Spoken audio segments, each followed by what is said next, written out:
The preseasons of the NFL is finally in the books. That means cut day is fastly approaching. What does that mean for JJ McCarthy? Will he be a Viking come Monday? We don't know. And it's also saying that in the camp of the Steelers that they might be coming out with four quarterbacks to start the season, as well as, and speaking of preseason, Dillon Gabriel keeps it interesting in Cleveland as this motherfucker puts on a show. We gonna talk about it. It's NFL Central with Steve O Speaks. Let's get to it after the intro. Welcome to your number one spot for all NFL news and content, NFL Central.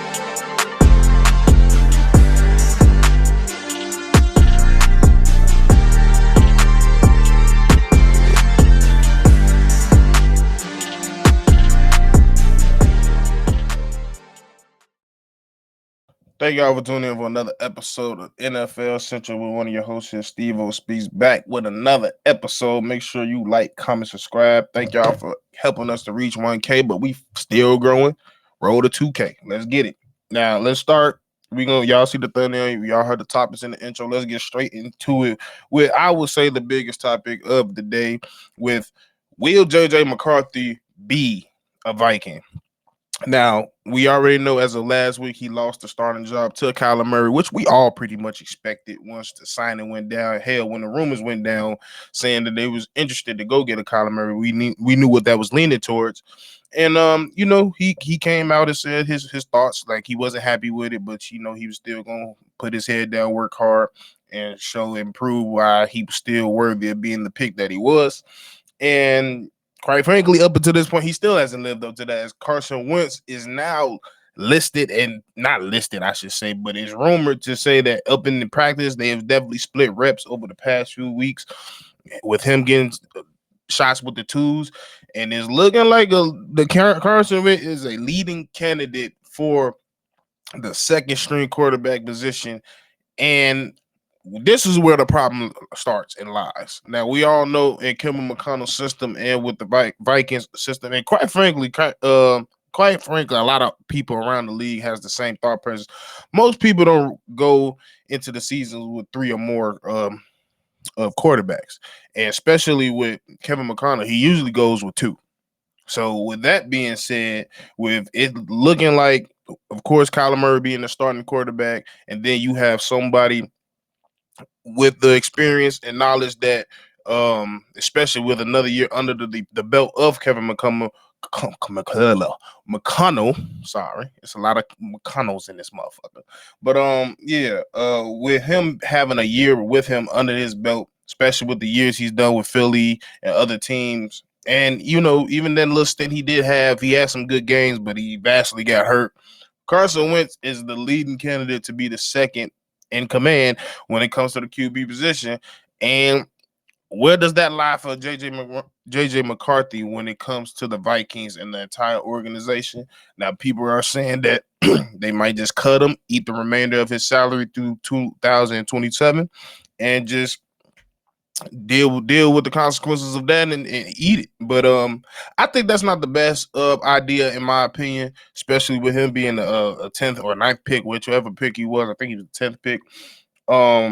With that contract being so large, and I understand that you don't possibly want to run into the city with multiple quarterbacks, but in my opinion, the best case scenario for the Vikings to do is see if they can find and keep him as long as possible as trade bait and let his value kind of rise. Because what I would do, I would honestly sit and wait until somebody gets hurt, because it's the NFL. Quarterbacks get hurt each and every week, and when a quarterback gets hurt, organizations get desperate. And when organizations get desperate, that's when people like JJ McCarthy will get a chance. And there's already listed of certain teams that can use his assistance. People are naming the Giants. People are naming the Dolphins. People are even naming the Eagles. The Cardinals as well. It's a bevy of other teams I could see using his assist as a backup role or possibly a step-in role if a quarterback gets hurt. But I don't think the likelihood of him getting cut is likely. I just think that's a bad business move. I think you just need to keep him a part of your roster as much as possible unless it's becoming a cancer, because it's also rumors out there that's saying that maybe with him losing, possibly not going to be a second in command when it comes to the quarterback position, that he might just want to move on. And quite frankly, I can also see the Chargers taking interest because his former coach that he won a national championship, and John Harbaugh John, is it Jim or John? I think it's John Harbaugh. But yeah, he's over there, and maybe he can feel like he can you know, progress him in a timely fashion in his own way. But y'all let me think. Y'all let me Vikings fans. Y'all let me know. Skull Nation. Y'all let me know what y'all thinking. I mean, based on what I'm reading, a lot of the fans that I see over in the Vikings land, they're ready for the JJ McCarthy era to be over with. And I mean, it is what it is. I can't blame them. But like I said, what's y'all thought process? I think y'all personally should just keep them on the roster as long as possible.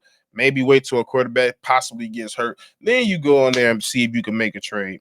But nonetheless, let's get into the next topic.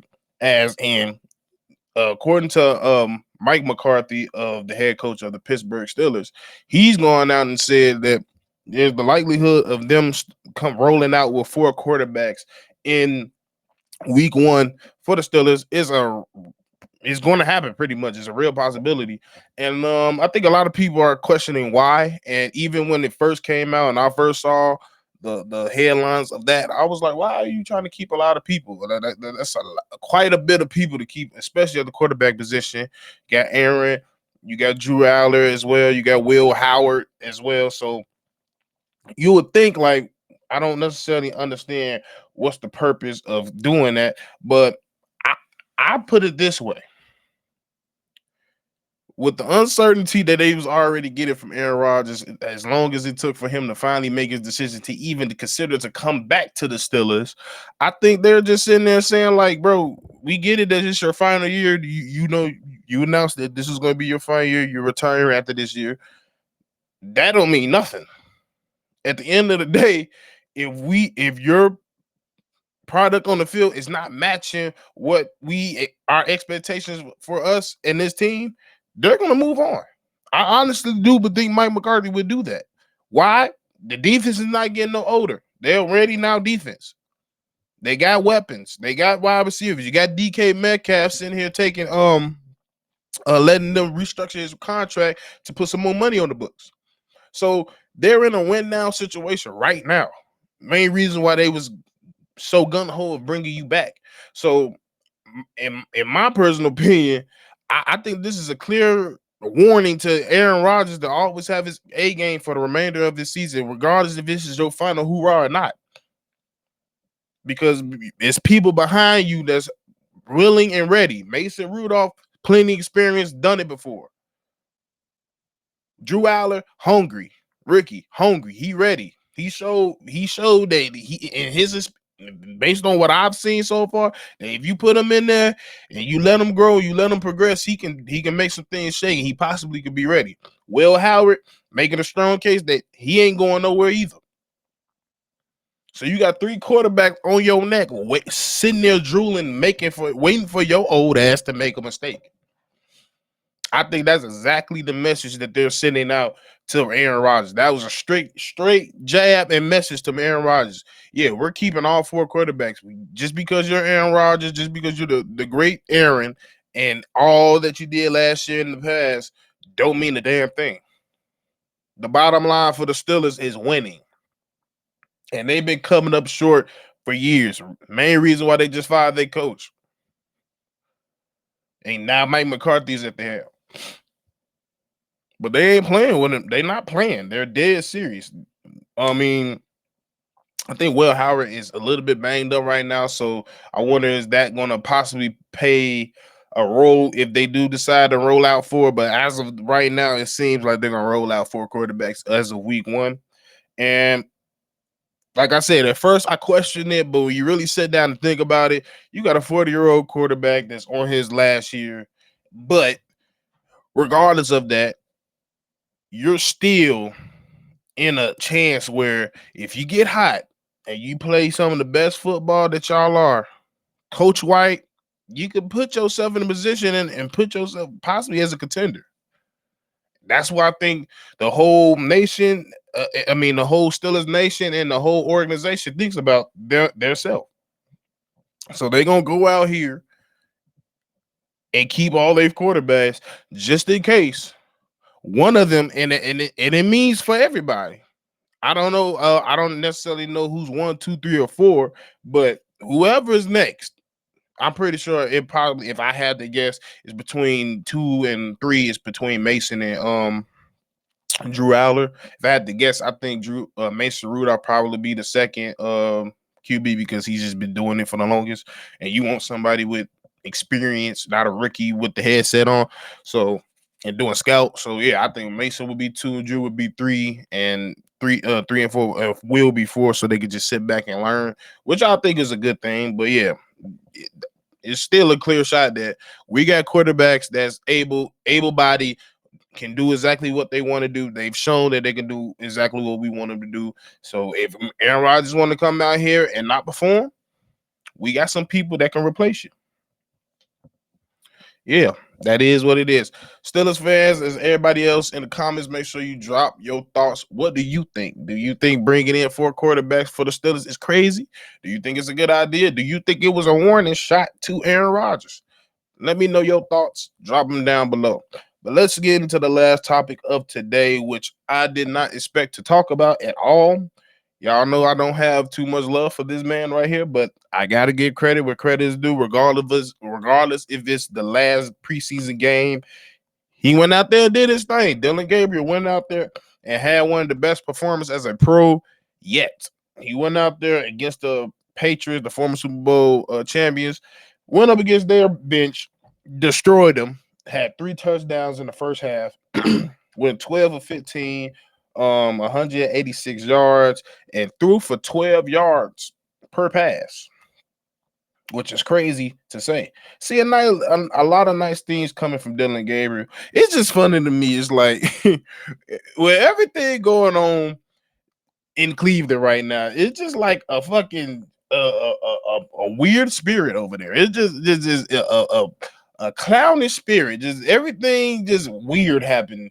You got the situation with Shador, you got the situation with Deshaun, then you got the situation with Dillon, and everybody for the most part don't too much care for Dillon. Dillon goes out here in the midst of the most hell that the Cleveland has gone through in the last several years, and goes out here after they named Deshaun Watson starting quarterback. I think Shador's will be second, and he goes out here, I think, puts up the best numbers out of everybody in the preseason, if I'm not mistaken. I don't think nobody else. As far as I'm concerned, if I'm double checking, I don't think nobody got close to 200 yards in any game until now. Let me double check. With them being 1 and 2, because in the Bills they didn't really score at all. Both quarterbacks didn't even get over 100 yards in the last Bills game. So yeah, the best performance of the preseason goes to Dillon Gabriel. How the fuck that happened? I mean, like I said, we're gonna also take it with a somewhat of a grain of salt. It's the last preseason of the game, but of the year. So yeah, it is what it is.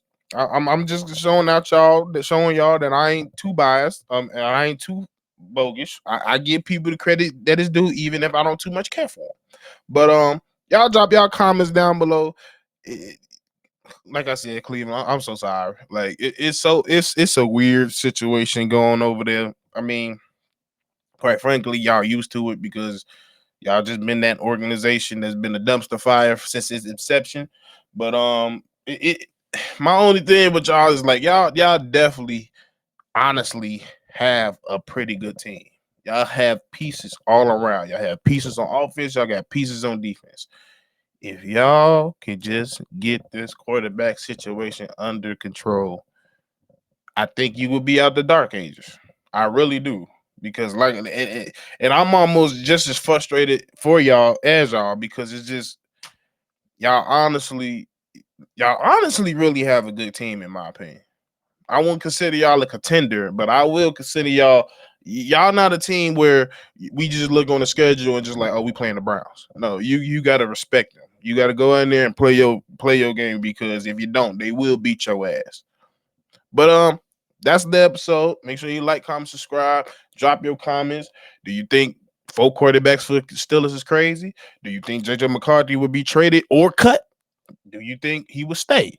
Do you think Dillon Gabriel has made a claim to the second string quarterback, which ain't gonna happen? But thank y'all for tuning in for another episode with your boy Steve O Speak on NFL Central. We'll check with you when another videos need to be dropped. Peace. This has been a presentation